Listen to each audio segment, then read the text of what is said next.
Good afternoon. We have day games starting quite shortly here on MLB starter grades from me, Justin Perry Show, whatever. Like, subscribe, whatever. Hopefully, you had a good day tailing yesterday, whatever.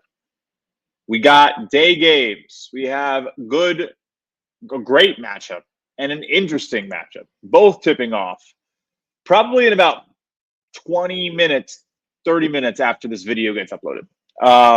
So we'll go right into it. If you're here for some bets, you want to just jump, you want to tail, take an Arizona on the first 5 money line and their team total in the first 5 over 2.5 even money. Got the money line minus 150, and then I'm taking Pittsburgh money line minus 125 in the first 5. And I didn't write first 5 on that, so hopefully those who know me and saw that know I only do first 5. But yeah, first 5 Pittsburgh money line behind Skeens. This I think will be a good spot. But now we'll talk about them. So to skip around and get to it. All right. First minute. Now we can hang out, right? I have like 20 minutes to record this so that you can see this in enough time. So let's do a nice 19-minute discussion of the rest of the slate so that no one misses those plays. Cool.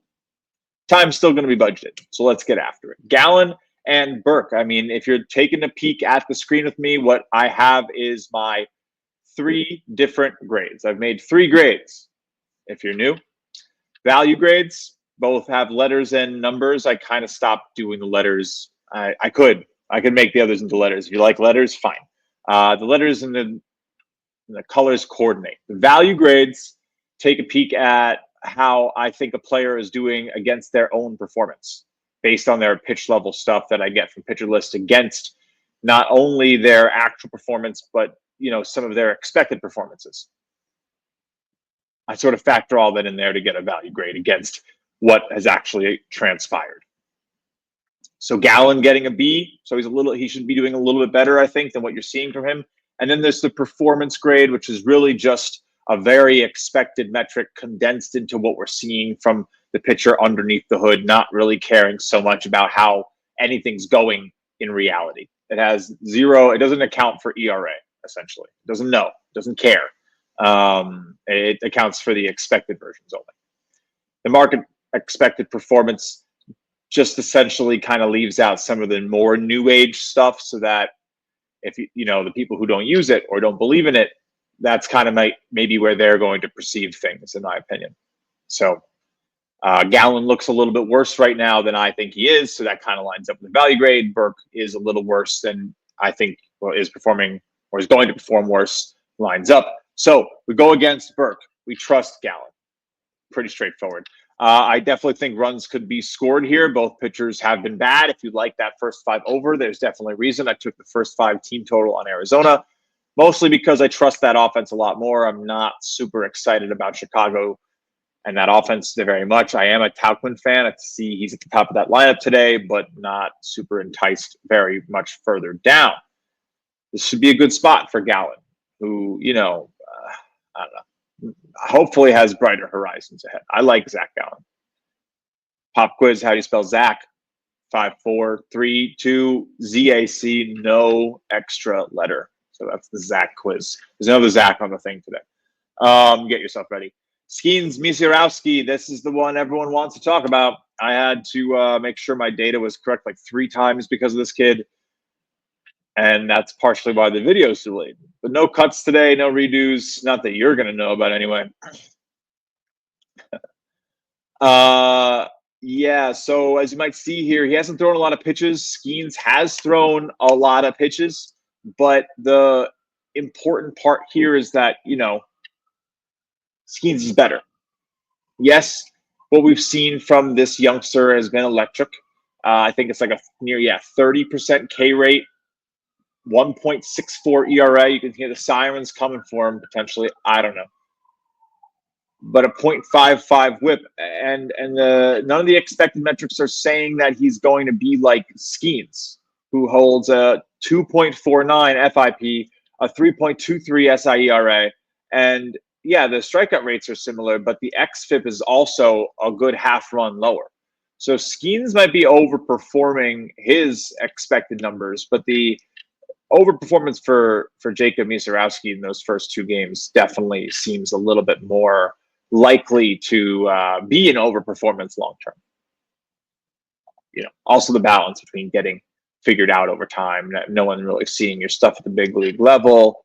Who knows? Who knows? This though, I mean, this is battle for the ages. These two hopefully get to battle it out in this division for a long time to come, and we don't see anyone shipped off to pinstripes prematurely. Jesus, and this is coming from a Yankee fan, so I care more for the general sanctity of baseball than just give the Yankees Paul Skeens for fun. This is not MLB the Show. Come on. I think baseball is better when towns get to keep their stars. How would you feel if the Yankees weren't good and people said, ship Derek Jeter to the Dodgers? Be a little annoyed. Derek Jeter, it's like, it's your guy. It's your guy. All right. So those are the two early games. Chip, chop, chip, chop. Took Skeens. I think the price on the first 5 money line was minus 125. So 5 minutes there. Basically, as long as this video gets uploaded by like 150, 155, 20 minutes from right now. We'll be all right. I gave you the plays at the top. It's fine. I care. Sorry. All right. Fitz Kikuchi here for Boston, LA. We go into the late night slate. Didn't play anything here. I'll spare you. It didn't really look too enticing. Gore, Pavetta, both look very good, but I just don't think you're beating the market to it. So the numbers are going to be low. Pitching in San Diego, you might want to take those unders. You might want to consider an under there. But both these offensive lineups have dudes. I mean, James Wood is on one right now. Tatis, Machado, Young for Washington isn't bad. They got guys. Both teams got guys. So I would stay away from a potentially lowered number. I would go under a 4.5 for like a good price, minus 110, but maybe even minus 120, minus 125 if I'm really feeling it and I feel like the lineup's different or something. I don't know. But you're not beating the market to the fact that Gore is a very good pitcher on Washington and that Pavetta is pitching well.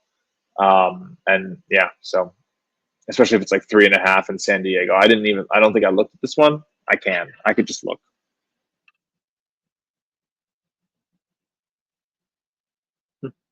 Mm, 3.5. Look at that. Wouldn't you know?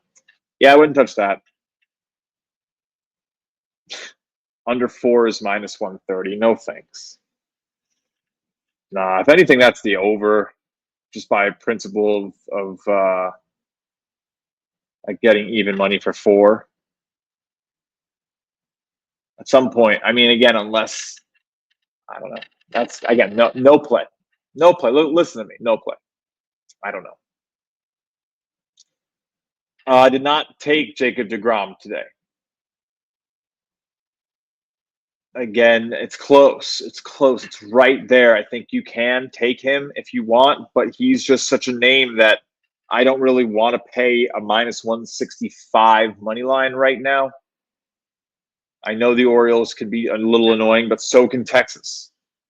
And the Orioles can, I think, play a little better at home. So I let this one alone. Not really enough. The market expected performance grade there, close to 28 points off. It's going to start indicating to play, but at the other end, you do want to factor in all other things. And I have I wouldn't say superstitions. I believe that big names, like favorite teams, you really need to have a bigger edge on them. Like you can't just go betting deGrom because his numbers look good. You have to bet deGrom because his numbers look even better than what the tax on his name is going to be. Speaking of someone who has a discount on his name these days, and rightfully so, Max Scherzer returns. He hasn't really been able to pull it together, playing for Toronto, not really enough under his belt. I think I have like 50 pitches thrown or something as my minimum to get on here. So for him not to spark that means he's just, and I believe this, he's just hasn't been able to even get a real start in. Maybe it was 6 ERA, maybe through an inning or something. 2 innings, he gave a bunch of runs. I don't know. I did make a play here, though. I just faded Gavin Williams. No double, just single. Toronto first 5 team total over 1.5 runs. It's hard to score in Cleveland. I know that, and if you've followed me, you've seen the Bart Simpson meme that I post when I take overs in Cleveland, and I'll post it in the morning if I lose. But Gavin Williams cannot keep getting away with this. I like the Toronto offense. They play their platoons well. I trust they will score 2 runs in the first 5. I'm laying a minus 145. Oh, I've been bit in the butt way too much. I think I'm 7 units above 500, 92 plays. So I mean that's pretty good, right? You would expect 92 losses. You'd expect that to be 0.92 down, and I'm down 1.32. So I've paid about another 40 cents in juice over 92 losses. That's not that bad. That's not that bad. That's like minus 111, right? Less. Minus 110.05. Minus 110.5.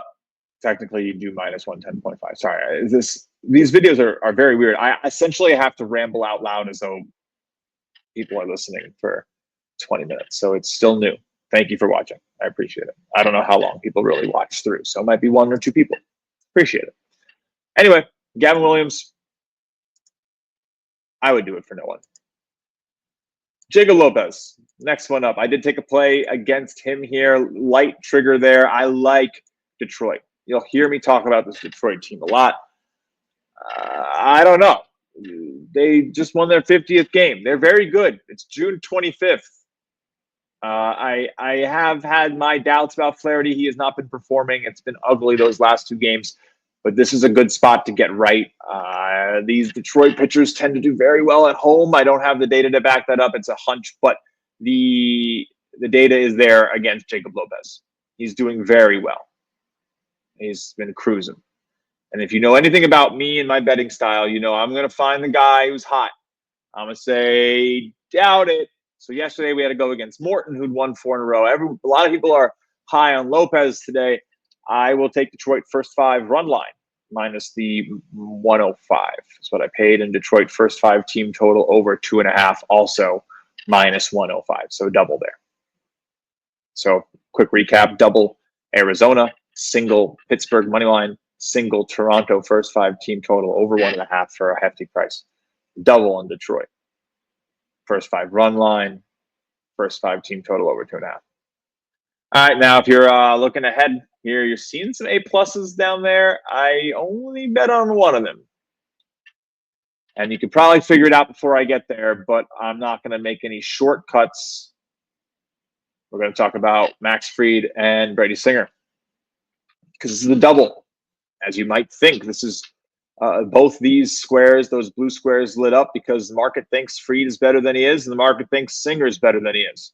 Boom, done. First 5 total over 4.5, minus 105 for that one. I like the weather there too. That's one of my favorite plays today. That and the Boyd, both like Boyd, Chicago, like the Boyd. Yeah, I think we get. It's hot still, man. Come on. I have an under over here. There is an under on the card today. We'll get to it, but it's the A plus. All right. So there we have it. You're seeing, I mean, we can look at the numbers. A 205 for Fried is great. It's just that's going to be hard to hold up. It's just going to be hard to hold up. And the Cincy team is honestly playing pretty well. Ellie is hitting pretty well. I feel like the most season-long maligned Spencer Steer is finally hitting a little. And, like, you know, they're committed to him. He's very young. So he's in that lineup every day. And this is a hitter's park, and it's hot, and I think we get some runs. It wouldn't take much here. So I think, did this get the triple? It did not. It got a double. First 5 over 4.5, and then took the Yankees first 5 team total over 2.5, minus 125 there. Focused in on Singer a little bit more. Checks out, gets the C minus in the value grade. Expected to be a bit worse. Doesn't throw a lot of good pitches. SIERA a lot higher. And again, this is a much bigger jump. -2 to -17. I mean, he's getting priced like a near average pitcher. I don't know that he is at right now. All right, let's keep it going. Got to keep going. Got like 10 minutes to go. Fuentes, he hasn't really thrown enough for me. The grade's crazy because of that, right? It's just he looks great and he got shelled. So we don't have enough evidence. That 7.9 pitches thrown meter is basically the red flag. Don't bet it. Just don't bet it. Maybe an over. It's hot. We didn't get it yesterday. We didn't get those runs yesterday in the hot. Maybe we get it today. I don't know. Potential angle. Not sure. Wouldn't touch it. Fuentes, a lot of variability. Both these teams, they know each other. No, they can pitch each other well. They can, that's an interesting part of dynamics within these matchups. Now, I did tell you I took an A+ play, so you probably should know it's Kirby. I am backing the Mariners to win on the money line plus 106 in the first 5. I also took the Minnesota team total under 1.5 plus 110. So this is my lowest odds shot today per the books. But I am a big fan of George Kirby. He's shaking off the rust from the injury, but everything still looks really good. So he's gotten a little unlucky. There was a game where he absolutely got singled out. And, it was, I remember I co-manage a fantasy team with one of my good friends, and we have Kirby on our team. We've had him for a while. And it's just one of his first or second games back. It was like the combined expected batting average for 3 hits was still under 1,000. That ruined his day, So when that happens and it creates a big inning and it creates the bullpen and you get him out because game state is equally important to a pitcher's longevity as pitch quality. That's where luck comes in. So a little unluckiness for Kirby along the way. He has a bad ERA. He is not a below average pitcher by any means. The market understands that he's not a 6 point whatever ERA that he has, 6.16, 1.4 whip. The market gets that. He's not graded out what's another pitcher that looks like that? Brandon Young doesn't have enough, but Kikuchi is going to grade out for me at a real 6, 7 under. But Kirby is looking like that in the market. In my opinion, I do not think you bill Kirby at the price that I think Kikuchi is. That's way off. And the pitches thrown meter also reduces the amount of confidence. So in these grades. So that's an interesting factor. So I took Kirby to do it. And then there's only one more game with a play. Can you figure out which play it is?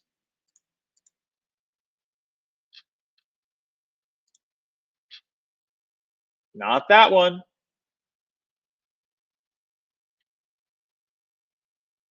That's right. It's Chicago, St. Louis, first 5 over minus 105.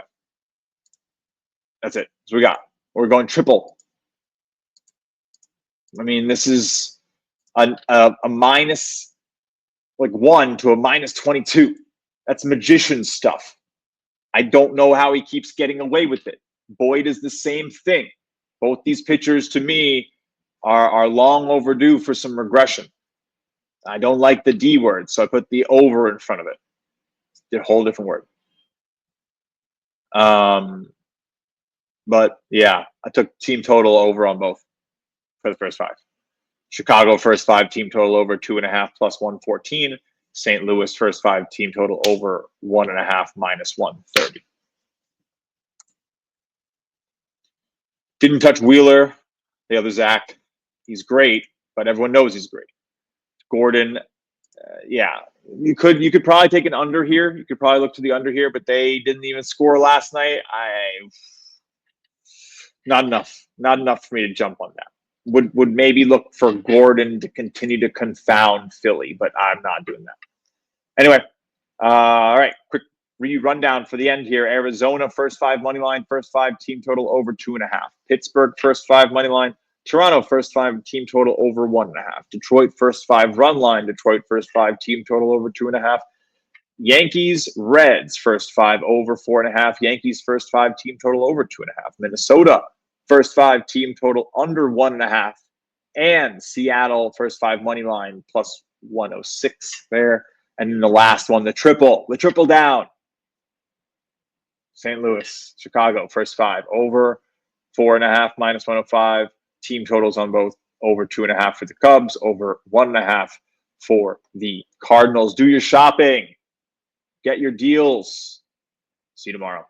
Thank you for watching.